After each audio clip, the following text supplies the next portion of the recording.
laquelle je dirai, penche ta cruche et je te prie pour que je boive, et qui répondra, bois et je donnerai aussi à boire à tes chameaux, soit celle que tu auras destinée à ton serviteur Isaac. Merci. Si on peut s'arrêter là. Amen, hein? Amen. Nous allons continuer à lire l'histoire. Je voulais juste, parce qu'on doit lire les versets sur lesquels on peut se baser. Amen, hein? La parole de Dieu est esprit et vie. Il faut toujours lire la parole. Ici, on est en train de nous parler de l'histoire d'Abraham Géasi qui devait épouser Rebecca pour Isaac. Amen, hein? Géasi, Eliezer, le serviteur d'Abraham Eliezer, a quitté son pays pour aller chercher une femme pour Isaac. Sur le sentier vers l'éternité, je prends cette histoire, c'est allégorique, pour essayer un peu d'amener ça dans la lumière. La Bible dit dans Ésaïe 20, à la loi et au témoignage, si l'on ne parle pas ici, point de rôle. Donc l'Ancien Testament doit avoir toujours sa lumière dans le Nouveau Testament. Amen. Hein?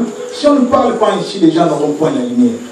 Alors ça c'est allégorique. La Bible dit que tout ce qu'on nous a enseigné dans l'Ancien Testament, c'est pour nous enseigner. C'était comme le pédagogue. Amen. Hein? Et la connaissance, c'est dans le Nouveau Testament. Ici, je serai un peu rapide, mais vous allez comprendre par la grâce de Dieu, parce que vous avez le Saint-Esprit. Amen. Hein? Amen. Eliezer représente le Saint-Esprit. Aujourd'hui, le Saint-Esprit qui prend une épouse pour Isaac qui est Christ. Amen. Hein? Amen. Le Saint-Esprit attire les païens, mais seulement la rencontre se fait devant un puits. Ce qui symbolise la parole de Dieu. Tu ne peux jamais devenir chrétien si la parole n'est pas entrée en toi. Jésus est sauvé. Jésus est ressuscité d'entre les morts. Est-ce que tu crois en lui? Cette parole-là, c'est le puits. Le lieu de rencontre entre le Saint-Esprit et le païen. Parce que la Bible dit que le Saint-Esprit n'est pas chez les païens. Il ne les voit point, il ne les connaît point. Alors le Saint-Esprit se rencontre avec les païens devant le puits. Et dire devant la parole de Dieu.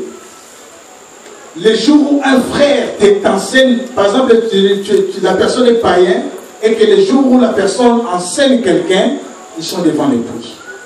Il y a une rencontre entre la personne là. Alors lorsque la personne accepte, Eliezer prend maintenant Rebecca, qui est moi, Josué épouse. Alors il y a un sentier qu'on doit traverser jusqu'à ce que Rebecca a dit, oh, mais celui-là c'est qui? Alors Eliezer, c'est Isaac. Amen. Hein? Amen. Nous sommes sur un chemin que le Saint-Esprit nous a pris. Aujourd'hui, moi et toi, si nous sommes chrétiens, dites que tu sois païen, mais à la fin de ce culte, tu vas aussi faire partie de cette personne. Amen. Hein? Amen. Nous sommes ces personnes que le Saint-Esprit prend. Il nous a pris à notre rencontre devant le puits et nous cheminons maintenant. Mais comment est-ce que Rebecca avait su directement qui est cette personne? C'est parce que Eliezer lui disait, voilà, ton mari est comme ça, il est comme ça, il est comme ça. C'est le but du Saint-Esprit aujourd'hui. Amen, hein? Amen. Il est en train de nous préparer, il est en train de nous laver. Mais c'est sur ce chemin-là, jusqu'à ce qu'on atteigne Isaac. Amen, hein? Amen. Le grand bout du tunnel que moi et toi nous devons chercher aujourd'hui, c'est l'éternité. Dans Nombre 10, nous allons lire à la maison. Dans Nombre 10, donner le verset exact. Nombre 10, 1 à 7.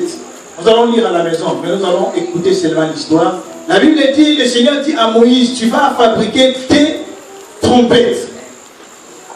Les trompettes qui sonnera avec un faible éclat, c'est pour appeler la population, pour leur dire, voilà, dans le camp, vous marchez comme ça, comme vous êtes dans le désert.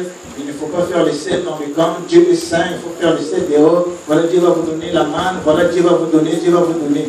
Mais il y a un autre son, la Bible est en train de dire que la trompette aura un éclat puissant. C'est pour dire au peuple, Juda, lève-toi, on part. L'actualité dans le ciel aujourd'hui, c'est l'enlèvement. Mais quel est le peuple qui est en train de se souvenir de ça? Parce que le vrai sentier, c'est ça. Je quitte le A. Je suis ici sur la terre, c'est vers l'éternité. L'actualité, si aujourd'hui il y a les élections, vous verrez toutes les télévisions en train de parler des élections. Aujourd'hui, l'actualité dans les ciels, c'est l'enlèvement. C'est ce qu'on est en train d'apprendre. Est-ce que tu connais l'enlèvement? Nous tendons vers l'éternité. Vers l'éternité. Mais la route que nous devons faire, la Bible dit le chemin est étroit. La route, elle est resserrée. Peu de gens les trouvent. Spacieux est ce qui mène à la perdition. Amen, hein? Amen.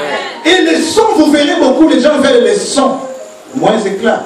Tu recevras les mariages. Amen. Tu vas faire ceci. Amen. Ça, c'est vrai. C'est les sons. C'est important. Mais je te dis que ces sons, c'est pour juste vous dire. Mais le cœur doit bouillonner en nous. Lorsque je marche, je sais que Paul est en train de dire dans 1 Thessaloniciens 4, nous allons lire ça après.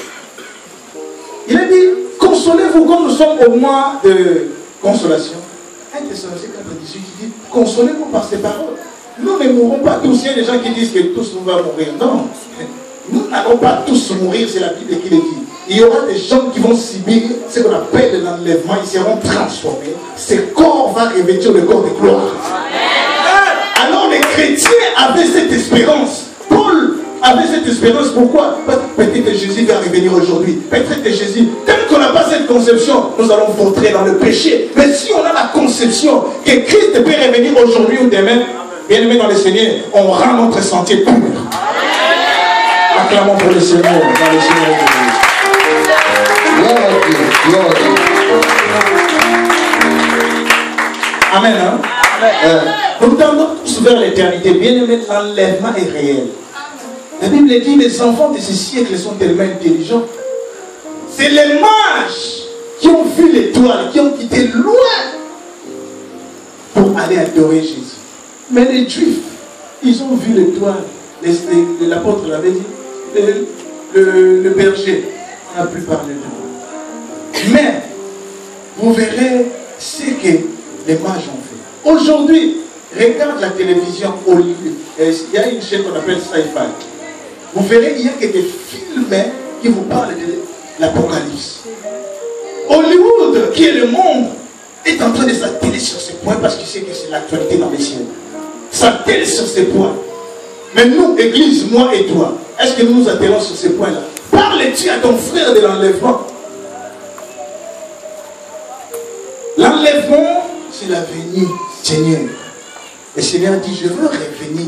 Il y a un événement qui est en train de se préparer sur la terre. Un événement. Aujourd'hui en RDC, hier je réfléchissais sur ça. Il y a un problème des passeports biométriques.